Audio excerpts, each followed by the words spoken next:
fallait bien qu'on se trouve. Hein. Bon, après plus d'une semaine à peu près où je suis parti en Italie, j'ai rien filmé. Je vous avoue que je testais l'aménagement, j'ai pas eu trop le temps. Mais pour le Portugal, tout sera filmé. J'ai eu quelques petits problèmes. Il va falloir que je vous montre en détail. Et en vrai, ça va. Il y a eu pire. Je vous montre et je vous explique. Bon, on va commencer par quelque chose qui me passionne. Pas du tout. Vraiment pas. J'aime la mécanique. Mais travailler sur un fourgon, sur une voiture, ou quoi que ce soit d'autre, ça me fait chier. Et encore, les motos, ça va. Mais franchement, c'est la seule chose. Mais il n'y a pas de place, c'est la galère. Il y a toujours un problème. Bref, je me lance dans un périple de plus de 3000 km au Portugal là, dans une semaine. Parce que cette semaine est déjà bien engagée. Et en vrai, je vais faire une petite vérif quand même. Hein. On va un peu tout contrôler. La seule chose que peut-être je contrôlerai pas, et encore franchement je pense que je vais le faire, c'est le turbo. Parce que le turbo, la dernière fois que j'ai contrôlé, 0 jeu. Donc je continue à prier. Là vous vous dites, ah mais c'est bon, tu as déjà tout contrôlé. Le fourgon à 300 000, je le répète, je le repose là, 300 000. On recontrôle tout, même le filtre air, on voit s'il est propre, rien à foutre. Je prends mon temps, je ne veux pas tomber en panne au Portugal, the B. Bon, contrôle les plus basiques. La boîte à air, hop. En vrai, elle est pas compliquée à ouvrir sur le fourgon. Là-dessus, j'ai rien à redire. Hop, c'est ouvert. Le filtre est pas vieux, hein. Il est vraiment neuf. Mais on va quand même guetter. Parce que, en vrai, on sait jamais. Bon, il est vraiment neuf, il n'y a rien à redire. À la limite, petit coup de soufflette, parce qu'il y a quand même un petit peu de poussière. Et ce sera tout. On y est. Donc, ça va être compliqué de filmer, mais en gros, je défais ça. En défaisant ça, ça me défait 7 durites. 7 durites, c'est mon retour d'huile de ma culasse. Une mise à l'air. Hop, là je jette 2 doigts dedans, comme je peux. Et je vois que le turbo n'a pas de jeu. Bon, vous pouvez le dire, je suis un gros cagueux, mais je m'en bats les couilles. J'ai enlevé la boîte à air parce que je me suis dit, vas-y Nicolas, tu vas démonter le couvre-culasse. Comme ça, tu regardes un petit peu dans quel état tout ça c'est. Parce que en gros, il a 300 000. Comme je vous ai dit, j'ai jamais fait la distrib. Et je sais pas si l'ancien propriétaire l'a déjà fait. Et franchement, je pense pas. Mais du coup, qu'est-ce qui me rassure? Il y a de la pâte à joint. Donc je me dis que peut-être la distrib elle a été faite sur un malentendu.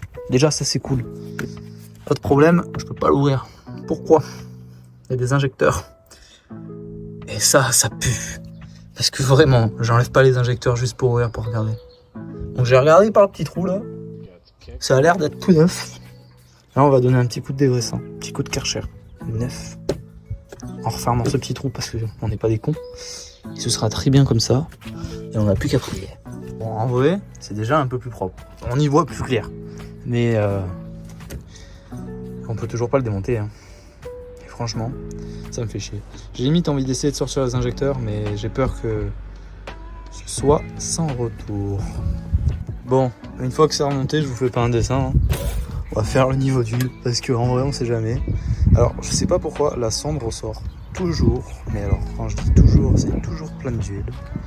Et quand je la remets, si je vise bien trop, hop, je la remets, je fais un tour. Et là, je la ressors. Et on voit que je suis juste au niveau max. Et on va juste faire un petit échantillonnage de l'huile. Parce que, en vrai, je sais pas comment elle est. Non, elle est bien. Elle est pas mal. Voilà, c'était mon analyse d'huile par un professionnel. En vrai, ça, c'est toujours le moment redouté. Genre, même si t'as tout bien remonté et tout, et que t'as pas fait grand chose, hein, foncièrement, tu te cagues quand tu redémarres.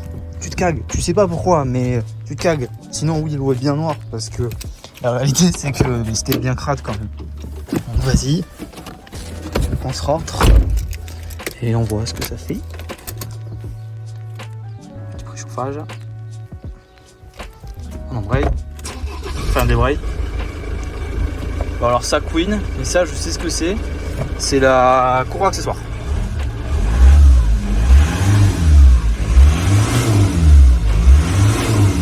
Par contre le logo batterie, pas très confiant. Donc voilà, on va se laisser sur ça, sur ce beau petit fourgon que j'aime énormément, qui fonctionne super bien, qui prend bien ses tours, qui fume plus noir, même si j'aimais énormément ça, la belle tracée noire qu'il y avait, mais il ne le fait plus. parce qu'en fait sur la durée de suralimentation, enfin, qui est juste avant la suralimentation, il y a un petit capteur de débit d'air et un capteur de température et un troisième capteur. En fait c'est il y a 3 capteurs dans un bloc et il s'avère que je l'ai nettoyé avec du dégraissant et de l'eau chaude et qu'il est revenu neuf, mais neuf de chez neuf. Et en fait il y avait une couche mais de merde dessus parce qu'en fait il est pas loin de la sortie d'huile, enfin la mise à l'air de l'huile dans la culasse. Donc vu qu'il est pas très loin et qu'il passe à life, et il s'est mangé une belle flaque d'huile. Mais maintenant que je l'ai nettoyé, il fume plus noir parce qu'avant il me faisait une belle auréole noire. Il fume plus noir et il prend super bien ses tours. Et même avec 300 000, je pense qu'il a tous ses cheveux. Et il marche super bien. Donc voilà, j'ai pas tout fait dans cette vidéo de tout ce que j'avais dit. Mais j'ai fait plus que ce que je devais faire sur le moteur. Et encore, il me reste le filtre carburant.